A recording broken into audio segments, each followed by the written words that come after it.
اولا السلام علیکم هموطنان عزیز. همه شمایان را به مناسبت 23 فوریه روز تأسیس یابی ارتش ملی تبریک و مبارکباد گفته، سر اول منتداری خودم و منتداری تمام مهاجران مهنتی ولایت ارنبورگ فدراسیون روسیه را به سرفرمانده عالی قوه‌های مسلح ژنرال ارتش و افسران سربازانی که امروز در صفهای قوه‌های مسلح جمهوری تاجیکستان ادای خدمت دارند و حفظ وطن را حفظ مرز و بوم وطن را در دوش دارند میرسانم.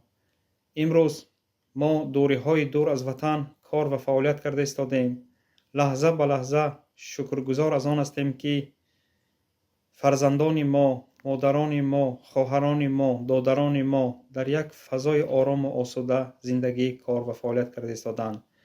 ما این همه آرامی، آزادی، فضای آرام وطن را از زحمت‌های شبانه روزی سرفرمانده عالی قوه‌های مسلح ژنرال ارتش جناب عالی پیشوای ملت امام علی رحمانوف می‌دانیم.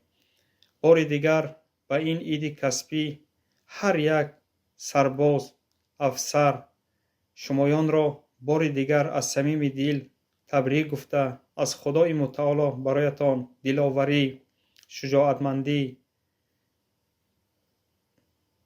خوشبختی را آرزومندیم. عیدتان مبارک حامیان وطن.